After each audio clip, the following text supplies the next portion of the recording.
Hello friends, welcome to Raj polytechnic classes. ये आज start करने वाला है क्लास 9 है ना। क्लास 9 का पहला चैप्टर रहेगा वास्तविक संख्या।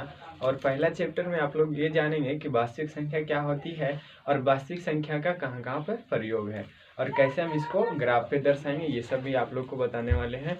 तो आप लोग एकदम ध्यान से वीडियो को देखिएगा। और पहली बात है कि आप लोग ये जो है जो पढ़ाने वाले हैं, ये बुक आपका जो रहेगा, बुक का नाम है प्राथमिक गणित, है ना। प्राथमिक गणित, प्राथमिक गणित, है ना। प्राथमिक गणित रहेगा और ये जो है आप लोग क्लास 9 का रहेगा, है ना। तो अगर आप लोग बुक देखना चाहें तो बुक को भी आप लोग, अगर होगा तो आप लोग क्या कर सकते हैं, देख सकते हैं। चलिए तो स्टार्ट करते हैं। पहला वास्तविक संख्या, है ना। तो वास्तविक संख्या कहते किसको है, तो परमेय संख्या और अपरमेय संख्या के संग्रह को क्या कहते हैं, वास्तविक संख्या। परमेय संख्या और अपरमेय संख्या को संग्रह, अपरमेय संख्या के संग्रह को कहते हैं वास्तविक संख्या। लेकिन वास्तविक संख्या जानने से पहले आप लोग को जानना पड़ेगा कि और भी संख्या होती है, जैसे प्राकृत संख्या, है ना। प्राकृत संख्या, पूर्ण संख्या,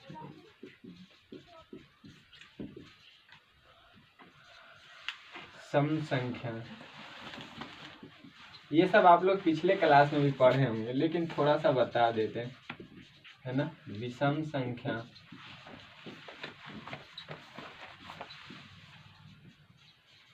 अभाज्य संख्या, भाज्य संख्या। चलिए देखिए, प्राकृत संख्या कहते किसको है, तो एक से शुरू होने वाली गिनती को, सारी संख्या को क्या कहते हैं, प्राकृत संख्या। कितने से शुरू होने वाले, एक से शुरू होने वाले, एक से शुरू होने वाले गिनती की सारी संख्या को, गिनती की सारी संख्या को क्या कहते हैं, प्राकृत संख्या कहते हैं।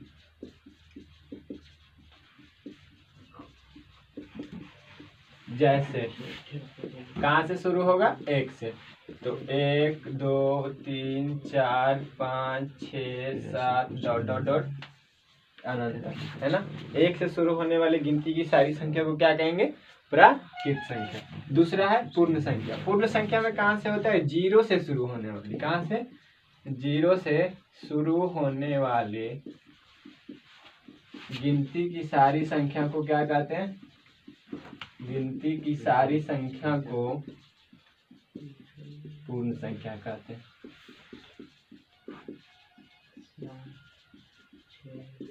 चलिए जैसे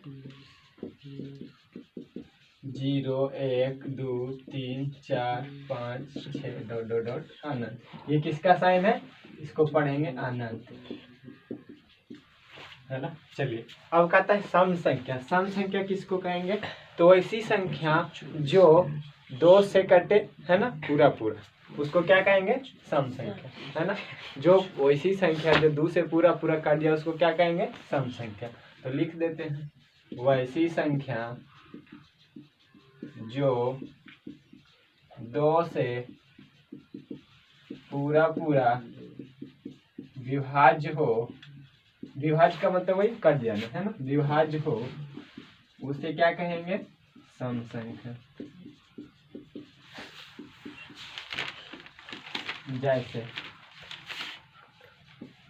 जैसे में देखेंगे तो कितना, सबसे छोटी सम संख्या 2 4 6 8 10 12 डॉट डॉट डॉट, ये भी कहाँ तक जाएगा, अनंत, है ना।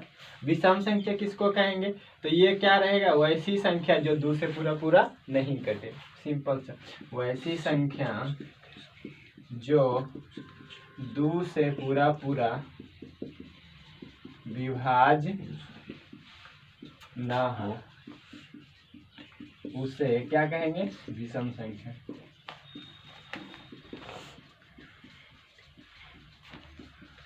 जैसे में क्या हो जाएगा, सबसे छोटी विषम संख्या एक से भी शुरू कर सकते हैं, लेकिन 1 और 0 1 को छोड़ के क्या देखो तो 1 3 5 7 9 11 13 डॉट डॉट डॉट इंफिनिटी, है ना। चलिए अब क्या होता है अभाज्य संख्या। अभाज्य संख्या किसको कहेंगे? अभाज्य संख्या उसको कहते हैं वैसी संख्या जो 1 से कटे और अपने आप से कटे, उसको क्या कहेंगे अभाज्य संख्या। देखो वैसी संख्या जो 1 से कटे और अपने आप से कटे,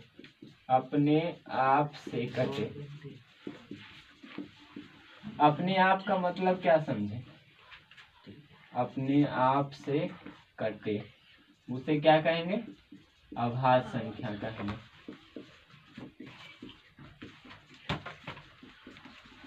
जैसे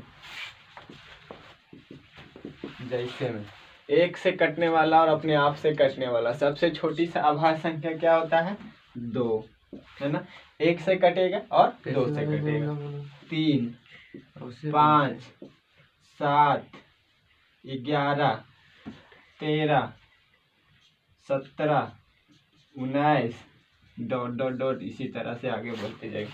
जैसे देखिए 2 भी 1 से कटेगा अपने आप से कटेगा, 3 1 से कटेगा अपने आप से कटेगा, लेकिन जब 4 आ जाए तो 1 से भी कटेगा, 2 से भी कटेगा और 4 से भी कटेगा, मतलब कि ज्यादा से कट रहा है तो क्या कहलाएगा भाज्य संख्या, अभाज्य संख्या में नहीं आएगा। अब भाज्य संख्या देखिए वैसी संख्या जो 1 से कटे अपने आप से कटे और अन्य संख्या से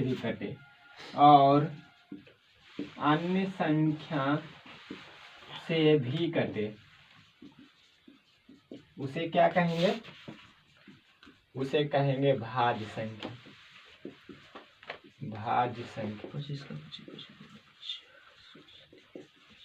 जैसे सबसे छोटी भाज्य संख्या 4 6 8 9 10 12 14 15 डॉट डॉट डॉट इंफिनिटी तक, है ना।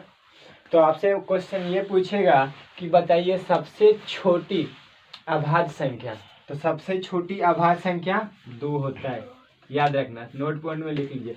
सबसे छोटी अभाज्य संख्या 2, सबसे छोटी भाज्य संख्या 4, सबसे छोटी भाज्य संख्या 4। ये दोनों क्वेश्चन पूछा जाता है कि सबसे छोटी अभाज्य संख्या 2, सबसे छोटी भाज्य संख्या 4। कोई दिक्कत? चलिए यहाँ तक दिक्कत नहीं है तो इसको आप लोग स्क्रीनशॉट ले लीजिए और हम मिटाते हैं। कोई दिक्कत समझ में आया? चलिए देखिए नेक्स्ट टॉपिक है कार्य पूर्णांक संख्या, पूर्णांक एवं धनात्मक पूर्णांक एवं ऋणात्मक पूर्णांक होता क्या है ना। तो हम लोग जानते हैं कि जो पूर्ण संख्या होता है, पूर्ण संख्या किससे शुरू होता है 0 1 2 3 4, है ना। तो 1 2 3 4 ये सब जो है यही क्या कहलाएगा? ये कहलाएगा धनात्मक पूर्णांक। क्या कहलाएगा? धनात्मक पूर्णांक। मतलब जो पूर्ण संख्या था उसी में 1 2 3 4 ये सब जो है ये सब क्या कहलाएगा? धनात्मक पूर्णांक।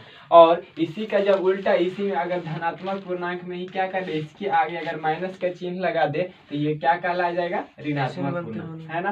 तो धनात्मक पूर्णांक समझ में आया क्या? पूर्ण संख्या जो है वो कौन सी संख्या है? धनात्मक पूर्णांक संख्या। लेकिन पूर्ण संख्या में ही इसके आगे चिन्ह माइनस का लगा दे ऋणात्मक, ये तो इसको क्या कहेंगे? ऋणात्मक पूर्णांक। समझ में आया? ऋणात्मक पूर्णांक। जैसे में -1 -2 -3 -4 ये सब क्या हो गया? ऋणात्मक पूर्णांक। चलिए धनात्मक पूर्णांक 1 2 3 4 5 6, ऋणात्मक पूर्णांक -1 -2 -3। अब कह रहा है धनात्मक पूर्णांक एवं ऋणात्मक पूर्णांक को ग्राफ पे दर्शाइए, है ना। ग्राफ लेखा चित्र का मतलब होता है ग्राफ, है ना। लेखा चित्र का मतलब ग्राफ का दर्शन, है ना। या संख्या रेखा पे भी दर्शाने के लिए बोले तो वही ग्राफ पे दर्शन, है। अब देखो क्या होता है, सबसे पहले तो क्या करेंगे, एक लाइन खींच लेंगे, है ना। अब देखिए यहाँ पे बीच बीच में इसको कहते हैं मूल बिंदु। कौन सा बिंदु? मूल बिंदु। और मूल बिंदु पे क्या होता है 0,0 है ना, यहाँ पे क्या रहेगा 0।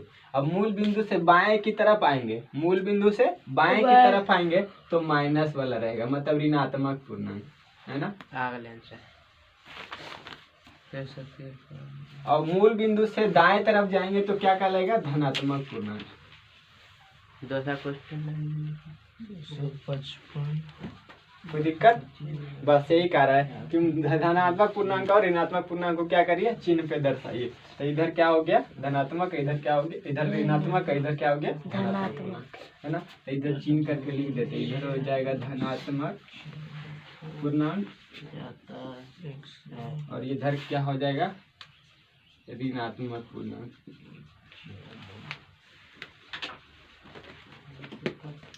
कोई दिक्कत, चलिए इसको मिटा दे।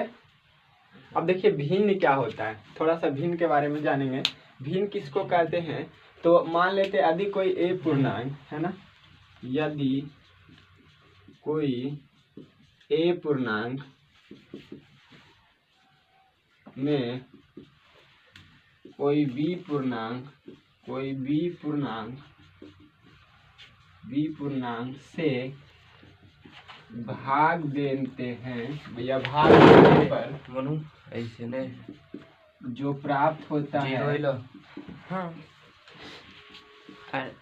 प्राप्त क्या होगा, भाग देंगे तो भाग देने पर क्या प्राप्त होगा, प्राप्त ए अब बटा है ना, प्राप्त होता है उसे क्या कहते हैं, उसे भिन्न कहते हैं।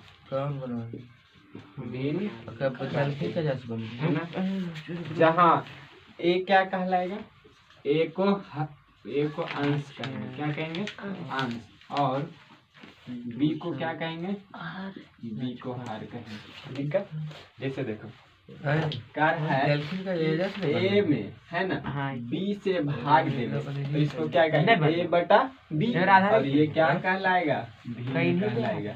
भिन्न ऊपर वाले बटा के ऊपर वाले को क्या कहते हैं अंश, नीचे वाले को क्या कहते हैं हर, और जब अंश और हर मिला है उसको क्या कहेंगे भिन्न।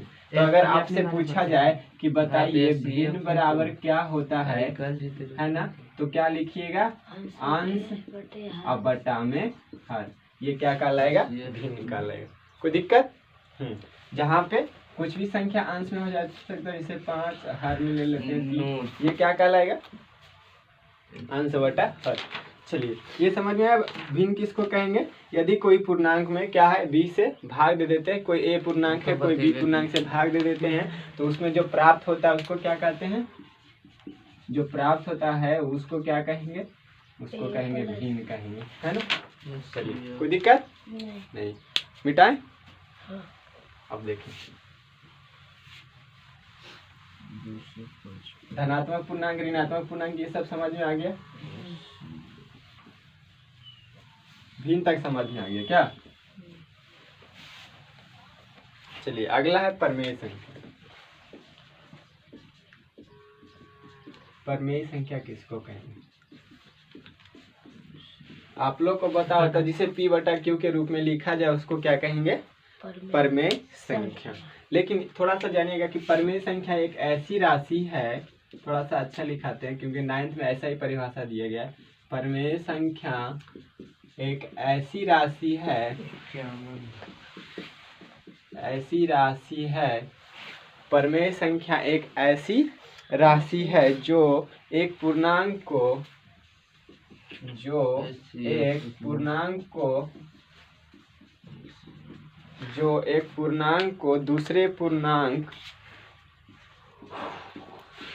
दूसरे पूर्णांक से भाग देने पर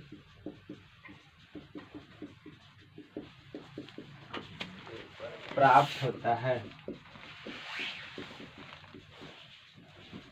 जैसे कोई मान लेते हैं कि एक पूर्णांक 3 था दूसरा पूर्णांक 5 था, दोनों को जब भाग दे दिए तो क्या कहला जाएगा प्रमेय संख्या। इसको क्या कहेंगे प्रमेय संख्या। कोई दिक्कत नहीं, संख्या को शॉर्ट में ऐसे लिखते। मतलब कह रहा है परमेय संख्या एक ऐसी राशि है जो एक पूर्णांक को दूसरे पूर्णांक से भाग देने पर प्राप्त होता है।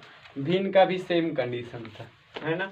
चलिए इसी को लिखा जाता है, इसी को लिखा जाता है कि जिसे P/Q के रूप में, जिसे P/Q के रूप में लिखा जाए, P/Q के रूप में लिखा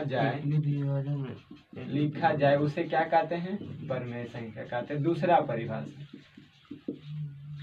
क्योंकि ज्यादा प्रचलित यही है।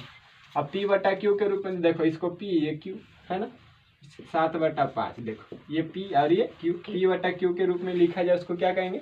परमेय संख्या, है ना। अब कह रहा है क्या 0 कुछ भी ये परमेय संख्या होगा? हाँ होगा, ये भी परमेय संख्या होगा, है ना। क्योंकि कहता है कि P/Q के रूप में लिखा जाए जहाँ Q इक्वल टू नॉट 0, मतलब Q जो है बटा वाला हर जो है वो 0 नहीं होना चाहिए, अंश 0 होना कोई दिक्कत नहीं। मतलब कि ये परमेय संख्या है, लेकिन अगर इसको 1/0 लिखेंगे तो ये परमेय संख्या नहीं होगा, क्योंकि नीचे वाला 0 नहीं होना चाहिए, तो ये परमेय संख्या नहीं होगा, जबकि ये परमेय संख्या होगा। कोई दिक्कत? हाँ। अब जैसे और भी ले लो 5/0, क्या ये परमेय संख्या होगा? नहीं, क्योंकि Q 0 नहीं होना चाहिए, ये Q क्या है? 0 है, तो ये परमेय संख्या नहीं होगा। चलिए अब 0/5 ये परमेय संख्या होगा? हाँ ये परमेय संख्या होगा, क्योंकि यहाँ पे हर 0 नहीं है, ये परमेय संख्या होगा। कोई दिक्कत? परमेय संख्या अपरमेय संख्या, अच्छा परमेय संख्या समझ में आ गया। अब अपरमेय संख्या किसको कहेंगे? परमेय संख्या में बहुत सारे संख्या आता है, उसको पहले जान ले कि अपरमेय संख्या बता दे। पहले अपरमेय संख्या ही बता देते हैं। चलिए ये सब परमेय संख्या का उदाहरण था। परमेय संख्या किसको कहेंगे? अपरमेय संख्या लिखिए, अपरमेय संख्या। परमेय संख्या के बारे में तो जान गए, इसको क्या कहेंगे? वैसी संख्या जिसका पूरा क्या नहीं होगा? पूरा वर्गमूल नहीं निकले, जिसका पूरा वर्गमूल नहीं निकले उसे क्या कहेंगे? अपरमेय संख्या। अपरमेय संख्या कहते हैं। तो दिक्कत जैसे √3, √5, √7 ... है ना, ये सब क्या कहलाएगा? अपरमेय संख्या। क्यों? क्योंकि इसका पूरा वर्गमूल नहीं निकलता है। दूसरा परिभाषा अगर बोला जाए तो कहेंगे वैसी संख्या जिसे P/Q के रूप में नहीं लिखा जा सकता उसको क्या कहेंगे? अपरिमेय संख्या। कोई दिक्कत? चलो ये सब समझ में आ गया। अब आगे आता है परमेय संख्या का जोड़ गुना, ये सब इसका कुछ नियम है ना। परमेय संख्या